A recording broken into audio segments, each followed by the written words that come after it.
நான் வந்து பதவிக்கு வந்துட்டா அவங்களே ஒத்துக்கிட்டாங்க. நான் பதவிக்கு வந்துட்டா மதுரையை சுற்றி இருக்கிற கறிக்கடை எல்லாம் போடுவேன் அப்படின்ட்டு. இப்படி எல்லாம் வந்து அதாவது ஒரு கேவலமான ஒரு பிரச்சாரம். நான் என் பொண்டாட்டிக்கு இருக்காங்க, அவங்களுக்கு தெரியும். நானே வாரத்தில் வியாழக்கிழமை தவிர 6 நாளும் வந்து கறி சொல்லாம் சாப்பிட மாட்டேன்.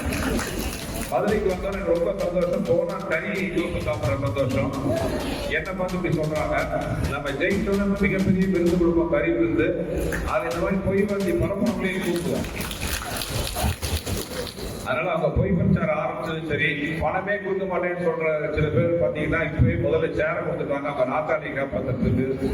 அந்த நாற்காலி ஓட்ட நாற்காலி. ஸோ இதெல்லாம் வந்து அவங்க நம்மளை பார்த்து பயந்ததுக்கான முதல் படி. அம்மா சொன்னாங்க மக்கள் தான் நமக்கு எஜமானர்கள். அதை நம்ம மனசு நிறுத்திக்கணும்.